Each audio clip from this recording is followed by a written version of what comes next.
Tengo por aquí la entrevista que le hizo Álvaro Uribe Vélez a María Fernanda Cabal. A ver si la podemos colocar y vamos a reaccionar a ella. A ver, reaccionemos.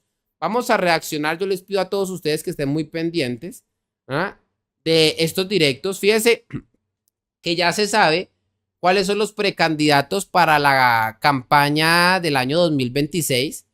Pero antes el Centro Democrático debe escoger un solo candidato. Entre ellos está enfrentado, las caras más visibles son Paloma Valencia, María Fernanda Cabal y Miguel Uribe.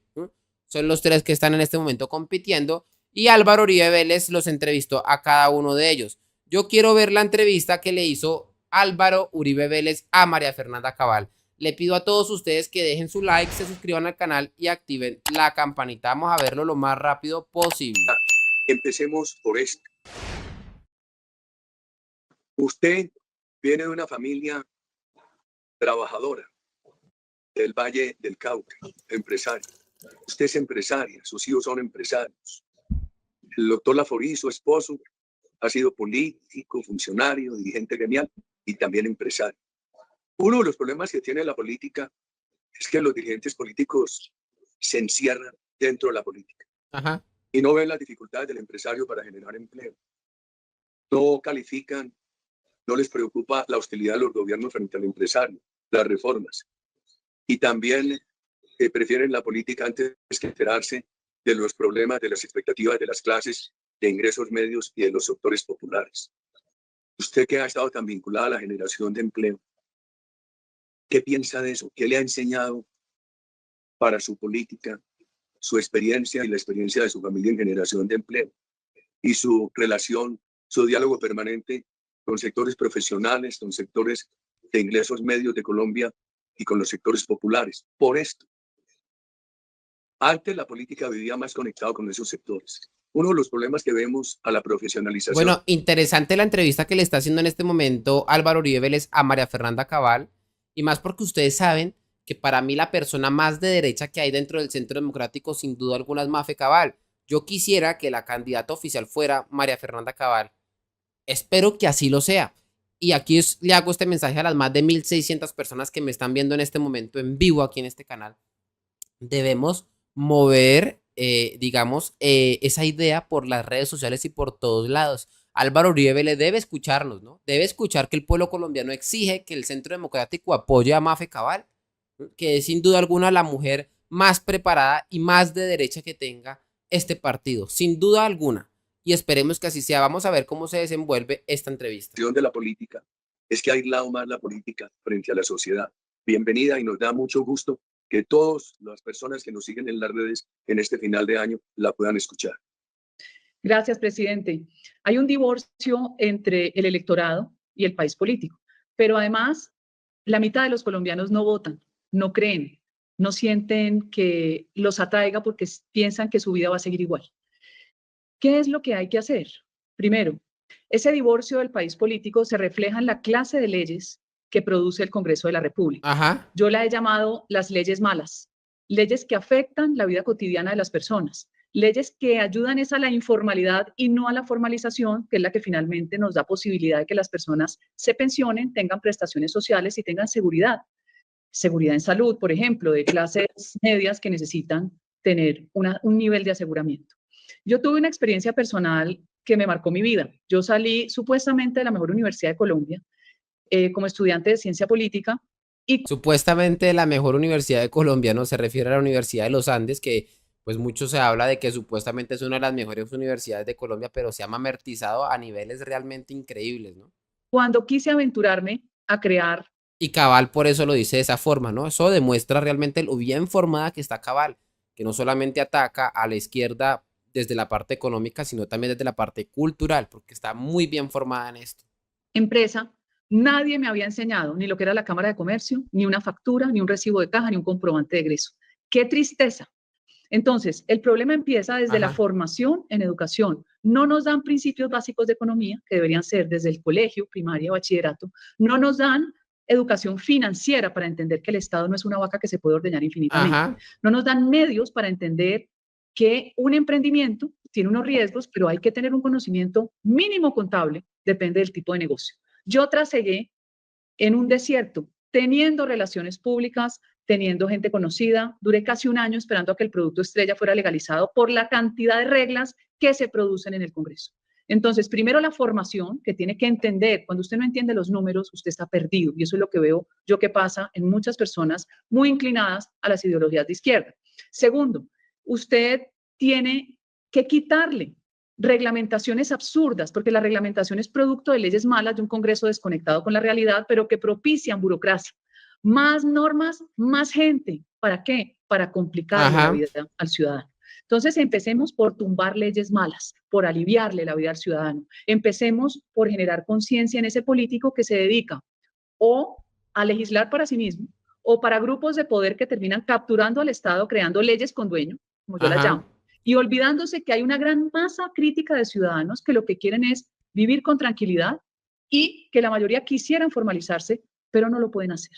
Entonces, si uno piensa con sentido común, hagamos un propósito para que el ser formal sea mucho más sencillo, incluso pasar una tributación que sea mucho más sencilla y menos compleja a lo que hay hoy en día. También tenemos que analizar, por ejemplo, las cámaras de comercio, los costos de la matrícula mercantil. Presidente Uribe, en pandemia fueron inclementes con montones de emprendimientos y empresas que tenían que renovar su matrícula y estaban completamente cerradas. Entonces, aquí tiene que haber un esfuerzo desde la gremialidad que nos enseñen a la clase política qué hay que hacer para que ellos, como sector privado, sector real de la economía, puedan generar más inversión, más empleo, más riqueza, porque ellos tributan, y tener una sociedad más formalizada. Espectacular, Cabal. En su recorrido político siempre se observa que ha sido un recorrido, una mezcla de agitación y de estudio. El complemento de la Universidad de los Andes, la experiencia de trabajo de su familia, su experiencia empresarial y su recorrido político permanente, podríamos decir que ha sido una buena suma. Fue una buena suma, pero además quiero contarle que mi papá nunca pagó un salario mínimo cuando podía pagar más. Él sentía que la gente debía ganar más. Pero obviamente el salario mínimo es un referente para que no se abuse del trabajo de las personas en países de economías escasas como la colombiana. En los países ricos no hay salario mínimo. Hay un indicador, pero la propia economía hace que la gente no se emplee por ese indicador bajito. La economía hace que el valor de las personas sea superior a ese mínimo. Ese debe ser un propósito que deberíamos llegar como sociedad y economía lograr. Mi papá siempre fue un trabajador muy responsable. Mi mamá igualmente, en sus distintas actividades. Ella quiso graduarse de psicóloga y los paros de la Universidad del Valle se lo impidieron. Eran permanentes. La Universidad del Valle, si usted estudiaba 5 años, tenía que graduarse en 10. A mí me tocó la Universidad de Antioquia. Eso le pasó, no ejerció la psicología, ella es artista, daba clases de pintura, pero siempre con el deseo inmenso de servir. Fue secretaria de Educación del alcalde Riascos de Cali, fue directora del Instituto Popular de Cultura, exaltando toda la cultura local nuestra, que es muy rica. Tengo también anécdotas porque los profesores no iban a trabajar y mi mamá es muy estricta porque eran profesores de educación pública, y cuando ella empieza a poner orden, les pichaban las llantas del carro en protesta. Ella le pone orden y gracias a mi mamá, el Instituto de Educación Popular, el Instituto Popular de Cultura de Cali tiene casa propia. Espectacular. Sobre mi esposo, también empresario, abandonó 8 años las fincas cuando la época que vivimos de violencia extrema en Colombia, y usted nos dio la posibilidad de volver. Usted, un año después de la presidencia, año 2002, la mayoría de los que vivían de las fincas pudieron volver. Eso lo recuerda todo el que vivió esa experiencia. Yo siempre tuve la necesidad de crear mi propia riqueza. Aún conservo la empresa, se la delegué a mis hijos. Me ha pasado de todo, me he quebrado 2 veces, pues porque las circunstancias de la vida lo hacen. Padecer aún. Y eso es lo que le pasa a la gente emprendedora, ¿no? Los empresarios. Es que tener empresa es jodido, es berraco, y Cabal sí que lo sabe, ¿no? Por eso ya muchas veces le critica eso a la izquierda. Ustedes no saben lo que es pagar una nómina. No, esas coyunturas, la empresa sigue. Mi hija mayor empezó a cocinar desde muy pequeñita, a los 7 años. Yo no cocino. Mi mamá sí, pero ella no se cría con mi mamá. Es la de Luisa Postres, una empresa que ha crecido, tiene 27 empleados. Tengo mi hijo, pues, el tercero, que tiene una... Luisa Postres. A ver, busquémosla. Busquémosla, ¿por qué no? A ver, Luisa Postres. Es de la hija de Cabal. Mire, la encontré. ¿Por qué no mirarlo? Mire, 78,000 seguidores de la hija de María Fernanda Cabal. Espectacular. Un emprendimiento grande. 27 empleados fue que dijo. Señores, es que esto es muy diferente. Las personas que generan empleo, la gente que sabe que es pagar una nómina, que es dar empleo a muchas personas que lo necesitan, saben realmente que no pueden ser de izquierda. ¿Ah?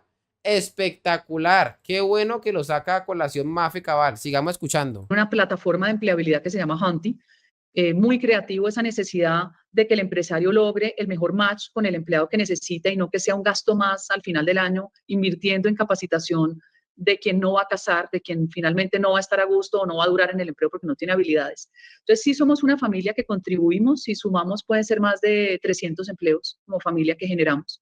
Creemos en este país, pero sí creemos que a la gente Bárbaro. le toca muy duro y entre más legislación en un país que yo digo que sufre esquizofrenia legislativa, menos vamos a lograr que la gente se formalice, porque además tenemos otro problema fundamental, que es un problema estructural de mercado, que es el no acceso al capital.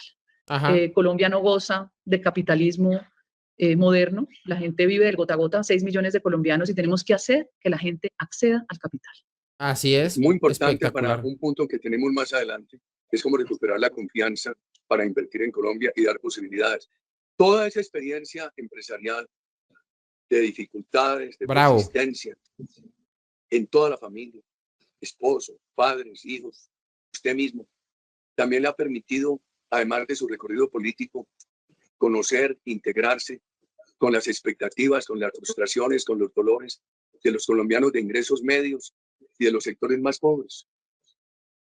Claro, porque cuando uno tiene empleados, pues obviamente uno conoce sus inmensas necesidades. Ajá. Y muchas veces cuando uno quiere ayudar, no solo a los propios, a la gente común y corriente que se acerca, yo tengo como misión de vida el ayudar. Yo siento que el ser solidario no solo es un mandamiento cristiano, bíblico, sino que trae muchas bendiciones. El no comerse uno solo la bendición, sino compartirla, las multiplica, y tengo muchas experiencias de vida. Yo siento que las personas, cuando se empiezan a enredar y empiezan a adquirir deudas que no saben por no tener un mínimo de conocimiento financiero y a pagar unas con otras, llega un momento en que su vida se vuelve un caos.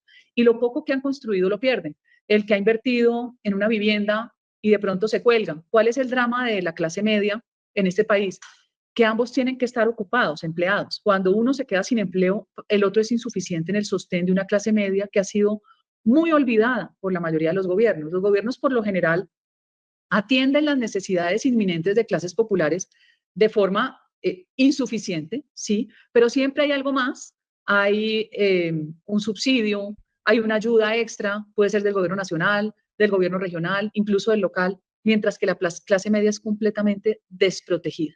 Aquí la única forma de generar empleo real y riqueza es con la confianza inversionista. También lo demostró usted en distintos sectores de la economía que fueron un impulso enorme. Cuando usted recibió este país, estábamos con 16%, porque tengo la cifra en mi memoria de el índice de desempleo. Usted lo llegó a bajar al 8 o al 9, con una cantidad de decisiones, unas populares, otras menos, pero era la única fórmula. Yo recuerdo cómo dentro de los incentivos, a usted le tocó viajar internacionalmente para que volviera la inversión extranjera. A nosotros nos va a tocar hacer lo mismo porque este gobierno espantó la inversión que había confiado en Colombia. Lo primero es, confianza inversionista significa seguridad jurídica. Ajá. Hay que tener reglas claras. Significa seguridad material. Volvió seguridad a la inversión extranjera privada.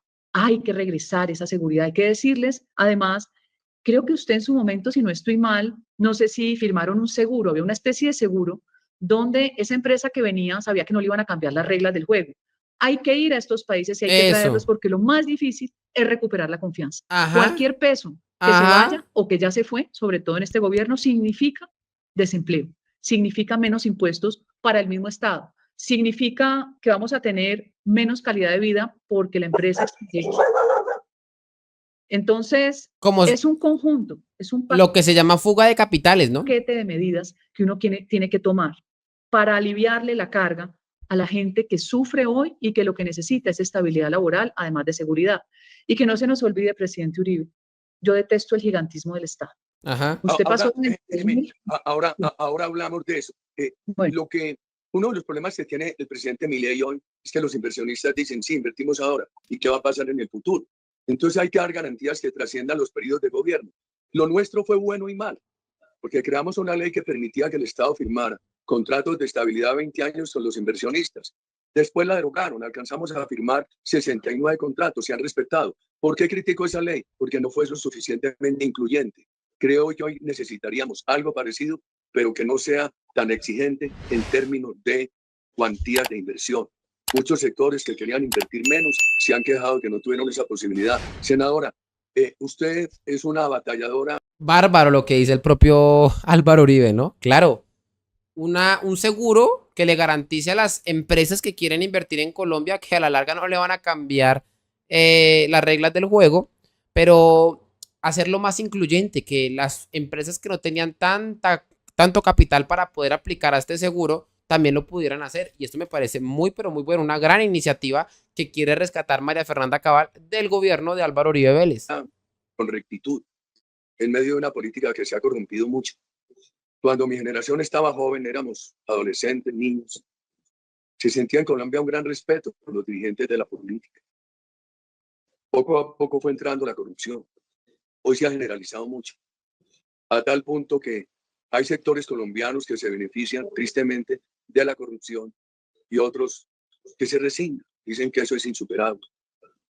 Usted en la presidencia, para pasar las leyes, ¿cómo lograría hacerlo sin tener que acudir a esos caminos de corrupción que son la mermelada y los nombramientos sin razón? ¿Cómo lograría una gobernabilidad basada en argumentos, en una respetabilidad popular al Ejecutivo que trascienda al Congreso? Muy buena pregunta. A ver, presidente, yo siento que vamos a recibir un país tristemente deshecho, con una necesidad inminente que va a terminar convocando miles de voluntades. Esas voluntades generan una masa crítica que da legitimidad a decisiones que hay que tomar. Usted lo logró con una popularidad inmensa, también con una necesidad gigante de un país deshecho. Usted logró trabajar su mandato, primero y segundo, con lo que se denominó el estado de opinión.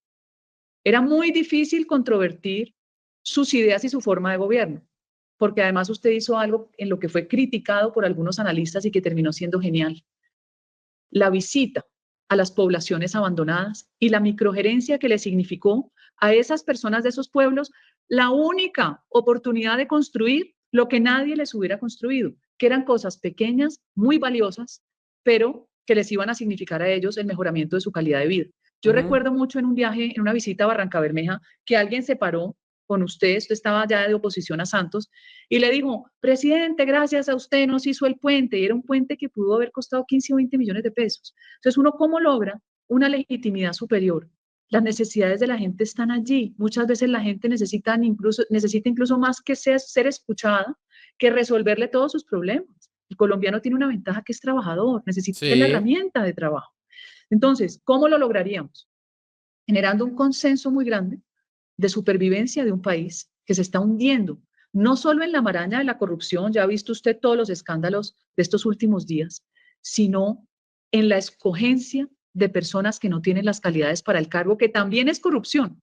Usted no acepta un cargo para el que usted no tiene las competencias. Aquí lo cogieron de risa, de burla con los ciudadanos. Entonces, logrando convocar a una mayoría que va a pedir a gritos seguridad, pero también economía, la gente necesita ingresos, usted lo que hace es conectarse con ese ciudadano de base. No voy a decir que vaya a desechar a la clase política, porque la clase política está allí, pero lo que hay es que conductarla, que entienda que el mandato está por encima de ellos y que va llegando a la gente del común, que es la que necesita la atención del Estado. La política se vuelve un negocio. La clase política llega a hacer grandes negocios y para volverse millonarios, olvidándose de necesidades inminentes, sobre todo en el sector rural, que carece de todos los bienes públicos. Es increíble cómo llega uno a regiones donde la vía terciaria no existe, el acueducto no existe, en un país que es el segundo con mayor riqueza hídrica del mundo. Entonces, fórmulas hay. ¿Ustedes se imaginan a una María Fernanda Cabal que tenga como fórmula vicepresidencial a Abelardo de las Priella? O viceversa, a un Abelardo de las Priella como presidente, y de fórmula vicepresidencial a María Fernanda Cabal sería fenomenal. Por ejemplo, ¿qué pasó con las oficinas de control interno de las entidades del Estado? ¿Se desaparecieron? ¿Dónde están? ¿Qué pasó con la agilidad que deben tener los entes de control, que se volvieron monstruos burocráticos y parece que la tecnología no existiera? Yo prohibiría, en una medida elemental, el que el contratista pueda sacar recursos del anticipo en efectivo. Prohibamos el uso en efectivo. Volvamos trazabilidad todo el proceso de contratación pública. Y empezamos a cerrarle esas puertas que hoy parecen imposibles. Pongamos más ojos vigilantes. Y también, presidente, hoy hay una controversia sobre la estructura, a mi juicio, disfuncional del Estado. El gobierno central se come todo. Le quitó dinero a las regiones, los entes territoriales, gobernaciones, municipios, lo resecó. Entonces todos tienen que venir a mendigar al gobierno central y para eso necesitan un amigo, senador o representante, que los lleve a la entidad que les va a desembolsar el dinero. Y en esa triangulación viene el inicio de la corrupción, donde después la obra que valía 2.000 millones cuesta 10.000, o la obra que valía 1.500 se hace con 500 y se hace mal hecha. Entonces, hay que hacer un análisis y una disección de cuáles son las fórmulas exactas que usted tiene para generar desarrollo y cerrarle la brecha a la corrupción. Y por último, presidente, aquí hay que ser sinceros. Aquí roban ricos, roban pobres, aquí roban los que se dicen de derecha, aquí roban los que se dicen de izquierda. Aquí hay un problema moral, que sienten que el recurso público no es de nadie y que tiene el derecho la clase política a hacer uso de él como se le da la gana. Hay una carencia de valores, esa ha sido una pelea desde que yo estoy jovencita y comencé en la Universidad de los Andes a hacer los foros de interés ciudadano. No dejemos de pensar en que buena parte de los principios y valores de la sociedad occidental, civilización judio-cristiana, se afinca sobre eso. Ese es un mandamiento. Cuando yo robo, estoy dejando una comunidad con sed. Cuando yo robo, estoy dejando una comunidad sin vías. Eso se llama conciencia moral y hay que apoyar todos los días de la vida al Tribunal de la Conciencia Moral. La recuperación ética y moral del Estado como camino de construcción de confianza ciudadana. Senadora, usted ha sido una Dalí de la seguridad. Ha sido una defensora afectuosa y con rigor jurídico de las Fuerzas Armadas. El país hoy está extorsionado, reclama seguridad. Usted es presidente en el 26. Tiene que recuperar la seguridad. Encuentra unas Fuerzas Armadas sin aviación, con dificultades de transporte de tierra, de comunicaciones, desmoralizadas, pero encuentra un déficit entre el 5 y el 6%. Encuentra un alto endeudamiento. Encuentra unos impuestos muy altos. Y además encuentra un país apenas con un mínimo apoyo internacional, que es lo poquito que da Estados Unidos para el tema de la droga. Estamos en Israel. ¿Cómo enfrentaría usted esa situación? Presidente, lo primero que yo haría es devolverle la moral a la fuerza pública que da su vida por nosotros. Cuando uno ve la tragedia de muchachos sin piernas, sin ojos o asesinados por esta barbarie que además es producto de un acuerdo de paz mal hecho, con 800 grupos criminales que hoy lo que son es todos grupos de traquetos o de traficantes de oro, combinado con otros negocios, como lo he dicho antes, tráfico de personas, tráfico de armas, toda clase de crímenes compartimentados en una gran empresa criminal hoy transnacional. Yo restablecería, yo restituiría a los mejores hombres que perdió la fuerza pública y que fueron injustamente echados por este gobierno e incluso por otros. Yo restablecería la confianza en el mando. Hoy hemos perdido 18.000 miembros del ejército, algunos que les han pedido la baja, otros se han retirado por voluntad propia. Hoy nuestros soldados se van a luchar otras guerras cuando deberían estar aquí, ayudándonos a recuperar el país. Yo restituiría a los mejores que ya están entrenados, que son los comandos de soldados profesionales, que cuando se pensionan, su conmemoración o su fecha o su despedida es más un funeral. Quieren a su ejército y quieren esta patria. Si tenemos los mejores, ¿por qué tenemos que buscar cómo reclutar hoy, que el reclutamiento está prácticamente destruido por toda la política sensibilona, buenista y mentirosa de la izquierda, que dice que entonces ahora todo le ponen la palabra paz a ellos, ¿no? Entonces, servicio social para la paz. No, yo restablecería el servicio militar no obligatorio, voluntario, pero lleno de, a su vez, atención a quien quiera prestarle un servicio a la patria, como pasa en los países, sobre todo que tienen ejércitos y policías fuertes. Yo le retribuiría ese servicio, dándoles un privilegio especial a esas familias para que estudien, para que atiendan, para que tengan vivienda. Entonces, usted restablece la moral, restituye a los mejores, vuelve y organiza los comandos de operaciones especiales con los batallones de alta montaña como usted los tuvo. Usted analiza el mapa de Colombia, cuáles son las amenazas y hace las diferencias regionales. Si usted es frontera con Venezuela, si usted es Caribe, si usted es Pacífico, usted está en Urabá. ¿Cuáles son los elementos delincuenciales más notorios? En Urabá usted tiene narcotráfico, pero también tiene tráfico de personas. Usted en Arauca tiene todo este resguardo de Venezuela, de grupos terroristas, en el Catatumbo igual. Usted en el Cauca tiene una amenaza adicional donde hay grupos criminales y además el cartel de Sinaloa. Entonces usted va determinando sobre el mapa cuáles son los delitos que son más sonados para saber cómo actuar en esa zona, teniendo en cuenta que hay población indígena, población negra, población de frontera es distinta a la población que está en los mares. Entonces, teniendo las características poblacionales y geográficas, usted tiene que diseñar un plan de seguridad regional, pero a la vez las tecnologías las tiene el primer mundo. Hoy yo siento tranquilidad con el gobierno del presidente Trump porque conozco personalidades que están allí. Conozco a Marco Rubio, hoy secretario de Estado. ¿Cuántos del Centro Democrático tienen los pantalones, ojo con esto, y el útero en este caso, de hablar de Trump frente a Álvaro Uribe Vélez? Ojito con esto. O canciller. Conozco a Sebastián Gorka, del círculo más cercano de Trump, que acaba de ser nombrado director de la Oficina contra el Terrorismo. Conozco a Mark Waltz, asesor de Seguridad Nacional de la Casa Blanca. O sea, tenemos gente muy cercana con la que hay que volver a construir relaciones de alianza, no solo en el tema del narcotráfico, en el tema contra el terrorismo, que es un peligro muchas veces por la migración descontrolada, que esto viene sucediendo. Eso por un lado, y restablecer las relaciones con un aliado incondicional como lo fue Israel, que desde épocas de antaño, incluso desde su gobierno, prestaron toda la asistencia para que Colombia pudiera tener los elementos para enfrentar hoy una criminalidad organizada demasiado peligrosa porque es transnacional. Entonces yo restablezco con Estados Unidos, con Israel, que hoy nos demuestra cómo está enfrentando al terrorismo de Hamas y de Hezbollah con absoluta tecnología de precisión y analizando lo que es el mapa de Colombia, empezar a generar la contención del crimen, cerrando corredores con batallones de alta montaña, restableciendo miembros de la fuerza pública y restableciendo los batallones que nos dieron la libertad en muchas regiones olvidadas de Colombia. Y una pregunta, separando lo que son Hezbollah y Hamas, viéndolos a un lado, en la muy lógica decisión de restablecer las relaciones con Israel, ¿cómo se manejaría el tema palestino, del pueblo palestino? Tema espinoso, tema espinoso. Y fíjese que yo personalmente concuerdo en la visión que tiene Álvaro Uribe Vélez de este tema. Ojito, yo tengo diferencias, muchas diferencias con Álvaro Uribe Vélez, pero concuerdo en la visión que él tiene con respecto a esa guerra que se vive allá en Medio Oriente. Yo concuerdo con Álvaro Uribe Vélez, que no es la misma de darle un cheque en blanco a Israel. Uribe no cree en eso. Y eso se lo rescato a Álvaro Uribe Vélez, al gran colombiano. Yo pienso que uno siempre debe abocar por la vida de los civiles. Ajá, los civiles son los que terminan en la mitad de los conflictos, siempre. Asesinados, desplazados. Los palestinos pues tienen desde hace muchos años una lucha propia, pero yo siento que aquí, haciendo eco en la historia, hubo un esfuerzo muy grande. Si no estoy mal, debió ser a finales de los 80, cuando Yitzhak Rabin, cuando Shimon Peres y cuando el mismo Yasser Arafat de la OLP decide, uno diría aquí, desmovilizarse, y firman un acuerdo donde se entregan las zonas de Cisjordania y de Gaza a la autoridad palestina.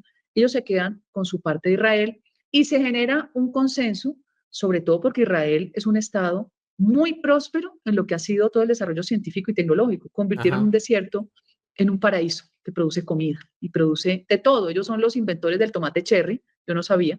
Ellos tienen sí, tantos quesos sabía. como pueden tener los europeos en variedad. Ellos son inventores de procesos de captura, por ejemplo, del vapor para convertirlo en agua. Ellos son personas que han sido geniales. Y yo siento que en ese momento hubo fuerzas distintas que terminaron reventando esas buenas intenciones que se lograron a pesar de la adversidad. A Rabin lo mataron, creo, a Yitzhak Rabin lo mataron, después se murió de muerte natural el que era de la OLP, pero también mataron a miembros de la autoridad palestina y terminó Hamas teniendo el control a través de distintas formas de violencia. Eso es lo que recuerdo de la historia.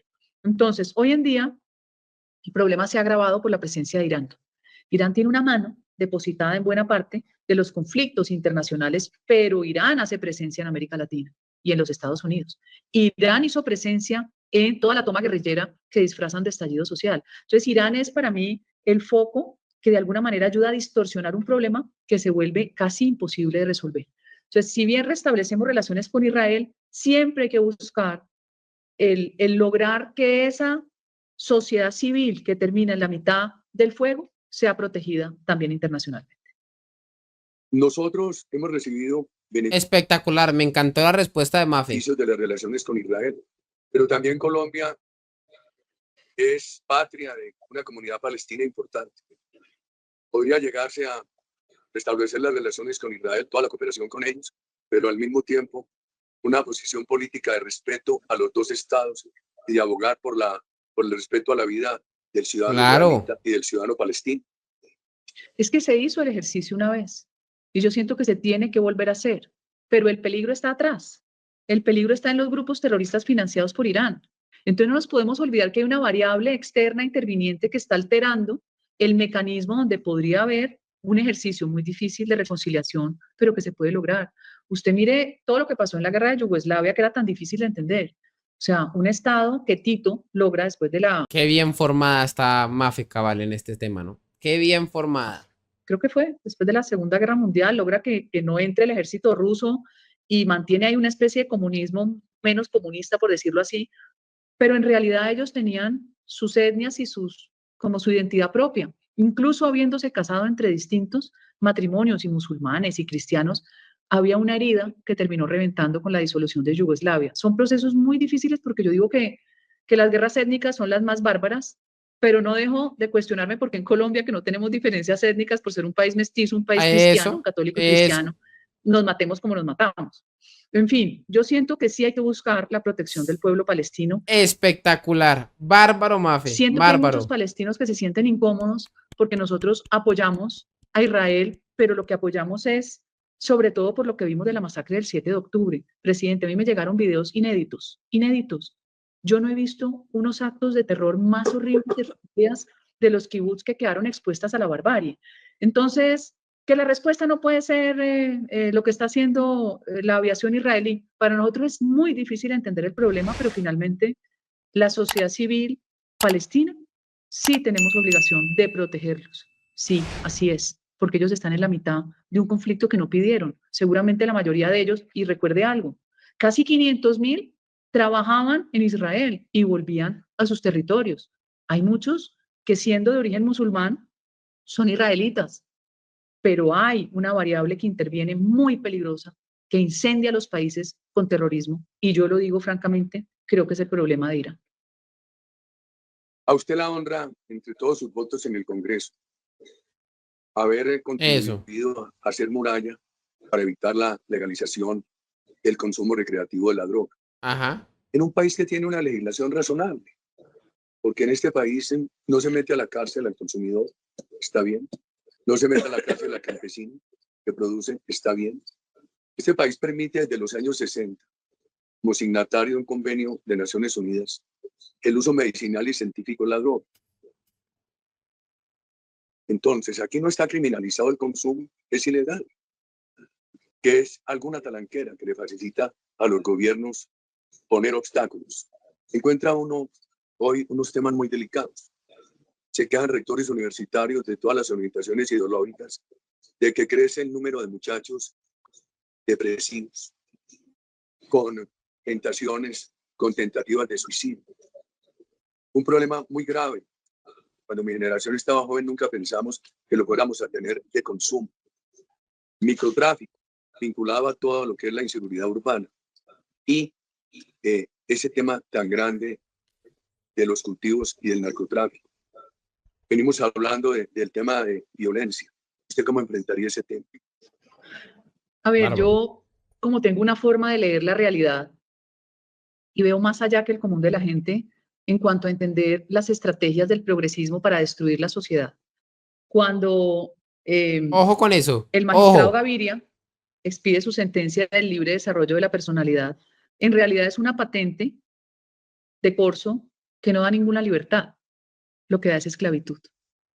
Porque la obligación del adulto es formar al niño, al adolescente y al joven, formarlo en unos mínimos éticos donde pueda convivir en sociedad. Mi libertad tiene un límite, que es la libertad del otro. Ajá. Pero aquí se nos convirtió, según el progresismo, la libertad en los deseos convertidos en derechos. Es ahí el problema. Muy buena frase, muy buena frase. Los deseos convertidos en derecho. Claro, entonces resulta que, así como no... Le gustó eso a Uribe. Ojito, ojito que le gustó eso que le está mencionando la propia Cabal. Entendimos economía ni nos enseñaron educación financiera y creemos que el Estado se puede infinitamente ordeñar y no se va a acabar la plata. Igualmente sucede aquí. Detrás de cada derecho hay un deber, hay una obligación.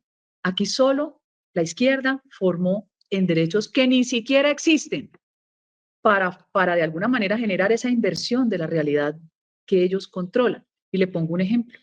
El derecho a la manifestación pacífica, muy bien, lo convirtieron en derecho fundamental a la protesta social y eso no es cierto, porque el Ajá, titular o el origen es el derecho a la libertad de expresión. Creo que es sí. la primera enmienda de la Constitución de los Estados Unidos que se llama Freedom of Speech. De la libertad de expresión sale la libertad de pensamiento, la libertad de asociación y sale el derecho a ejercer una actividad de manifestarse pacíficamente.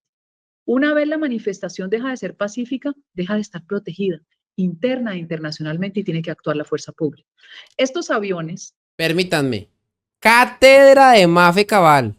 Cátedra. de la izquierda, que les fascina desarmar un balín, como dice uno coloquialmente, se inventaron que el derecho a la protesta era un derecho superior fundamental por encima del derecho a la movilidad, llegando a Ajá. secuestrar barrios enteros, por encima del derecho al trabajo, por encima de una cantidad de derechos individuales que no pueden ponerse en jaque. Por eso yo tuve una discusión bien divertida con una señora chilena de estas comunistas de Boric, que creo que era la secretaria de la CIDH en su momento y después se fue a trabajar con Boric. Ellos llegaron a decir que los cortes de ruta, y yo digo, ay, tan bonito, corte de ruta eran permitidos. ¿Corte de ruta? Corte de ruta es un bloqueo que mata bebés y enfermos en Sí. una ambulancia. Eso es un delito. Corte de ruta es un bloqueo que es un delito. Entonces, no me adorne con palabras como lo hacen con el cannabis de uso adulto. Es que, presidente, mire, yo lo digo en chiste, y sí, es un chiste que es un humor un poquito pesado. Ya uno grandecito no se vuelve ni drogadicto y difícilmente cambia de sexo, ¿no es Ajá. cierto? ¿Quién nos preocupa?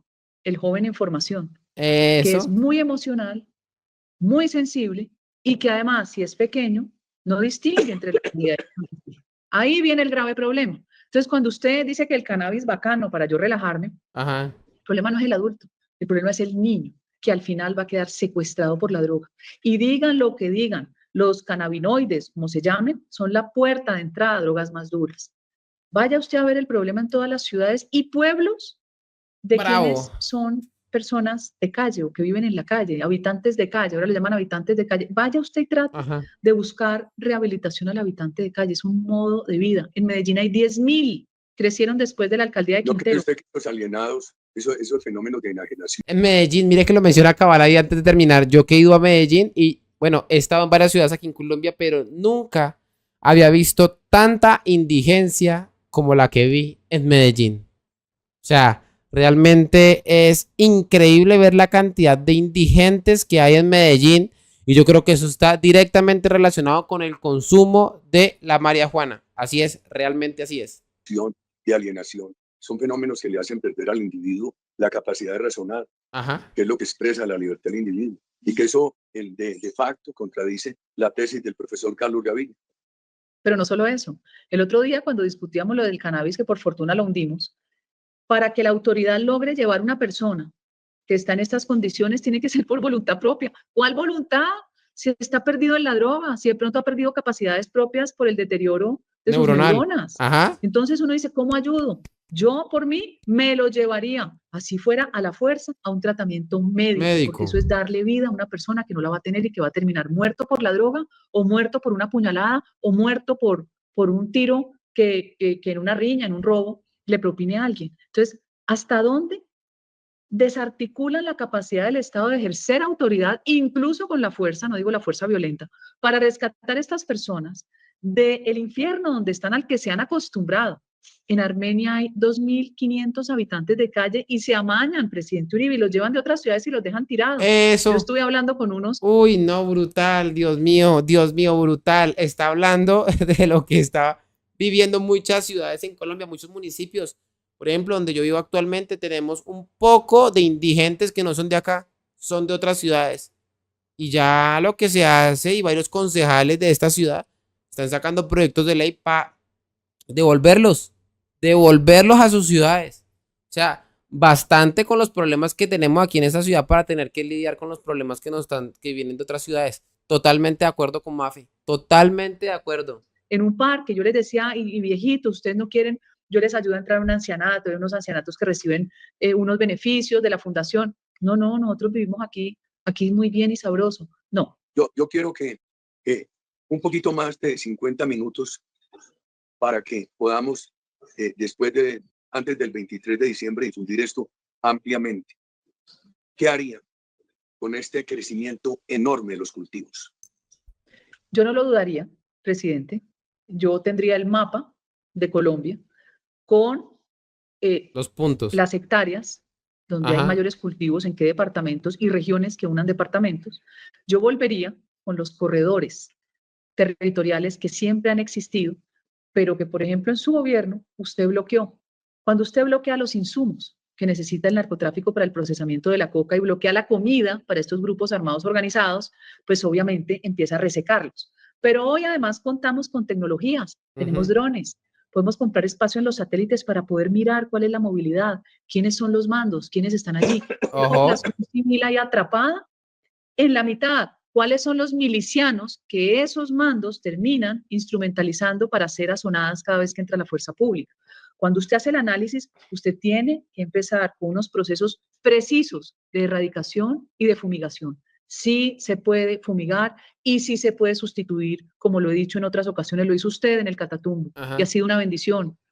Coca por cacao, coca por palma, pero hay que proteger familias guardabosques de los fusiles. Las familias guardabosques, además, hay ejemplos de conservación que son magníficos. Hay que buscar recursos internacionales. En vez de comprar una cantidad de doctrinas fundamentalistas como los ecópatas, donde prácticamente el ser humano debe dejar de respirar, lo que hay que hacer es buscar recursos para la conservación de selvas y bosques y que los campesinos que estén allí no los echen, enséñenles a conservar y que ganen un estipendio. Yo conozco una reserva muy linda del esposo de Sandra Mejía, que son más de 3.000 hectáreas de tierra que alcanza a cobijar una parte de Antioquia y de Caldas. Jardín Antioquia, Río Sucio, Caldas. Es la reserva del colibrí. La reserva del colibrí, eso hay que crecerlo, hay que ampliarlo. Los campesinos aprendieron a conservar y reciben donaciones internacionales. ¿Qué vamos a hacer con el Chiribiquete, presidente? Allá donde degollaron al policía, esos bandidos que se llaman guardias campesinas, que son pura milicia guerrillera. Porque esas... Uy, bárbaro, cabal, bárbaro. Esa zona era la cuna de un diablo que se llamaba el Mono Ojoy. ¿Qué vamos a hacer? Cada vez que entra la fuerza pública salen y la espantan. Eso tiene que ser sagrado e intocable, protegido como medio ambiente y pulmón, no solo de Colombia, sino del mundo. Este país América Latina tiene un promedio de edad de 32 años, un desempleo juvenil muy alto. Nosotros, de acuerdo con la OCDE, después de Turquía, tenemos el mayor porcentaje de ninis, un 27%. Jóvenes ni trabajan ni estudian. Muy brevemente, porque queremos tocar otros tópicos antes de que nos acabe el tiempo.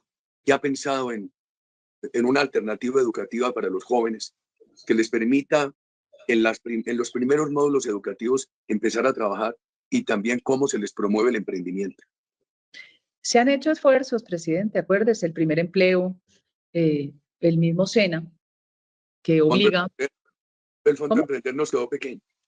El Fondo de Emprender, que fue insuficiente, pero mire, cuando uno va a Europa, a los jóvenes se les da crédito, porque el joven siempre nace con un impulso y tiene ideas, unas pueden no resultar, pero hay que tenerlo ocupado, hay que darle un crédito pagable a esa persona, no condenarlo. También hay un tema que a mí me causa mucha curiosidad cuando estoy con jóvenes y yo les pregunto, porque muchas veces uno va con un discurso y uno dice, todos los jóvenes tienen que estudiar, y muchos lo miran a uno y dicen, pero yo no quiero estudiar, senadora, yo quiero trabajar y ganar. Entonces uno tiene siempre esa disyuntiva, ¿en qué hago? ¿Por qué no hacemos unos grandes foros con jóvenes que nos digan cuál es su deseo, que no sea imposible, no sea deseo convertido en derecho, su necesidad, y uno poder diseñar una política pública acorde? Por ejemplo, yo no creo en 5 años de universidad, presidente. Hoy el tiempo va a una velocidad superior, un pelado no le va a gastar, salvo que sea una carrera que lo exija realmente, una carrera que exija 5 años, que su familia tenga el recurso o que pueda pagar el crédito. No veo un muchacho de estrato 1, 2 y 3, salvo el que estudie medicina, que le vaya a invertir 5 años de su 5 vida cuando lo que años. No puedo estar más de acuerdo con Mafe Cabal. No lo puedo yo estar. siento es que Ajá. las universidades... O sea, totalmente en sintonía con lo que está diciendo. Colombia es uno de los países que más demora para graduar. 5 años se le exige como mínimo a las personas que quieren graduarse. Eso es realmente increíble para carreras como, por ejemplo, marketing, como algunas ingenierías. ¿Ah? 5 años para mi carrera, licenciatura en deporte, 5 años para graduarse. Increíble, ¿no? Increíble. También nos han robado la plata y el tiempo. No hay carreras que ameritan 5 años, ameritan 3, como en Estados Unidos, y que usted de ahí en adelante pueda especializarse los siguientes 2 años. Hay que ser prácticos con la vida de hoy, que es a toda velocidad. A toda velocidad. ¿Cómo buscarían colocar recursos del Estado para apoyar el emprendimiento de los jóvenes con recursos de capital de riesgo y también de crédito? Es que si usted, como Estado, el Estado está lleno de fondos. Yo no sé por qué sucede eso, presidente, porque no hay un solo fondo. Porque hay fondos por todos lados. Tiene que haber un gran fondo con una rentabilidad y también de ese gran fondo tiene que haber una porción que sea ese capital de riesgo. Pero ese capital de riesgo que también vaya a estratos populares y que usted le apueste al mercado y traiga capital extranjero, también de riesgo. Si es que el mundo está lleno de plata, lo que pasa es que no dejamos entrar servicios financieros del exterior porque esto está cerrado. Entre el capital de riesgo, si yo pongo 2 billones míos, 2 billones, le aseguro que uno se consigue afuera 4 o 6 y empieza a incentivar estas ganas de este joven de generar riqueza. Ajá. Hoy, ¿qué hacen muchos? Porque me ha tocado verlo. El que es bueno en matemáticas, ese consigue aprender programación. Y en año y medio se está ganando 6 millones de pesos, que en dólares no es nada.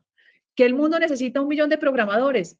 Pensemos en que ese muchacho, sus capacidades atiendan el mercado extranjero y local. Nosotros deberíamos ser exportadores de servicios, de trabajo y de empleo juvenil. Un compromiso muy claro con los jóvenes y con las nuevas necesidades de la educación. Y en unos minuticos, cuéntenos, estamos con señales de un apagón y de una crisis de oferta de energéticos. Ojito con eso. Como muy esquemáticamente su visión sobre el tema.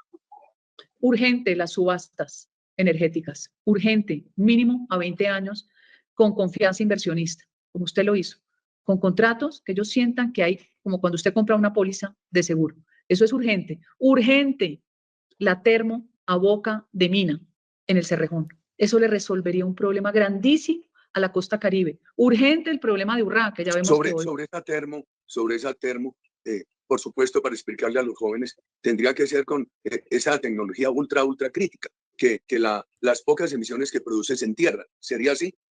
Claro, la tecnología existe, es europea, se llama super hipercrítica y las emisiones son muy pocas, pero además viene complementada con otra tecnología que ayuda a reducir todavía más. O sea que eso hoy está inventado. La tecnología hoy nos ahorró el problema de decir que el carbón contamina. Eso está Tenemos resuelto. 35 millones de colombianos cocinando con gas natural y el riesgo de esa insuficiencia. El gas, el energético, presidente, como lo dije en el evento del partido, con mayor legitimidad social. El energético que impacta menos del 1% de la canasta básica familiar. El energético que usa el 84% de las familias de estrato 1 y 2. ¿Usted reanudaría la adjudicación de contratos de exploración? Pero claro. De inmediato. Y las que son costa afuera, que se llaman offshore. Pero de inmediato, el gas nuestro es de los mejores gases del mundo. Y recuerde, el gas natural, vehicular, le ahorra $1,5 millones de pesos. Y un país con tanta agua y con posibilidades de embalse sin hacer daño y que tiene hoy congeladas, que tiene hoy guardadas en el cajón de los recuerdos las posibilidades hidroeléctricas. Hay que volver a lo que no quiso construir Petro. Hay que ampliar a Chingaza.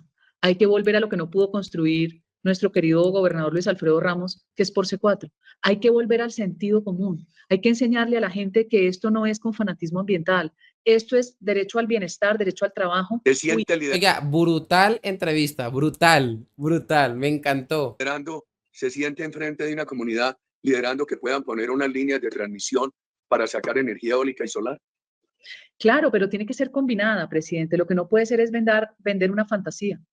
Solamente piense usted en cuántas hectáreas necesita para poner paneles solares que son de energía inestable nocturna. A mi juicio, es mejor la eólica, donde usted abajo no cambia el uso del suelo, puede tener árboles, frutas, agricultura, ganadería, mezcla de lo anterior, y no un tapete de paneles solares que yo le digo con franqueza que no me parecen bonitos. Usted habló muy claramente. Totalmente de acuerdo con Cabal. Esos tapetes de paneles solares que cojan más horrible, ¿no? De la confianza de inversión. Mire, cortan árboles para sembrar paneles solares. Así como se les dice, sembrar paneles solares. Del tamaño del Estado. Compromisos muy grandes que tenemos reducirlo radicalmente. De regresar la confianza de inversión. Cuéntenos de su nieta. Mi nieta Cayetana ya tiene 2 años y 4 meses. Ya habla, muy bonita. Es la luz de la familia y voy a tener un segundo nieto, hombre. La Cayetana es de mi hija, la segunda. Va a nacer uno que se llama Natán, que es de mi hija mayor. Y las dificultades de la política se le convierten en ternura cuando está con la nietecita. Por supuesto, además es una niña muy hermosa y con franqueza le digo que ha sido algo que entretiene con ese amor incondicional de los abuelos. El saber que no es responsabilidad de uno, sino de los hijos y que uno está solamente para dar amor y en algún momento para malcriar, ¿no? Porque uno los llena de dulces, los llena de lo que le prohíben los papás, pero eso es parte de las alegrías de la vida. Senadora, muchas gracias. Feliz año. Feliz Navidad para usted y todos los suyos. Feliz año, presidente, y a este país que se merece lo mejor. Este país vivió lo que fue ser gobernado por el mejor presidente de los últimos 100 años, que es usted, y aspiramos a seguir su legado. Oiga, brutal. Ya le corresponde a cada una de las personas que están aquí conectadas, más de las 1500 personas que me están viendo en este momento, un viernes a más de las 10 de la noche, hacer realmente una campaña en redes sociales exigiéndole a Álvaro Uribe Vélez que escoja a María Fernanda Cabal. Se los digo así, sin duda alguna. Lo necesitamos. Necesitamos que Álvaro Uribe Vélez escoja a Mafe Cabal. Es de lejos la más preparada, la más, digamos, en sintonía con lo que requiere el país, de la misma línea de Trump, de Milei, de Bukele. Tiene claras las cosas, de derecha pura y dura, con pantalones y con la berraquera que se requiere en el caso, y más cuando se va a recibir un país totalmente en saldos rojos, porque Gustavo Petro sí que dejó la olla no raspada. Lo siguiente, se robó literalmente hasta la olla. Así que ya corresponde, es un trabajo de cada uno de ustedes, ¿no? Compartirlo por todos lados y pujar por redes sociales para que María Fernanda Cabal sea la candidata oficial del Centro Democrático. Señores, recuerden que si quieren apoyar este canal económicamente, lo pueden hacer a través de Nequi y DaviPlata. En pantalla podrán ver mi número. Recuerden, yo no recibo plata de ningún partido político, de ningún candidato, de ninguna ONG, nada. Aquí estamos comprometidos con Colombia. No siendo más, señores, se cuidan y que Dios salve a Colombia. Hasta luego. Y bueno, señores, antes de terminar con este pedazaco de video, quisiera recordarle a todos ustedes que pueden apoyar este canal a través de Patreon. Allí también podrán recibir muchos beneficios, como poder acceder a todas las lecturas que hemos estado realizando todas las noches y que al cabo de un tiempo desaparecen de mi canal de Twitch. Serán posteriormente resubidas a mi canal de Patreon. Así que allí, aparte de eso, también podrán tener contacto directamente conmigo, entre otros muchos beneficios más. Así que bueno, señores, ahora sí, no siendo más, se cuidan.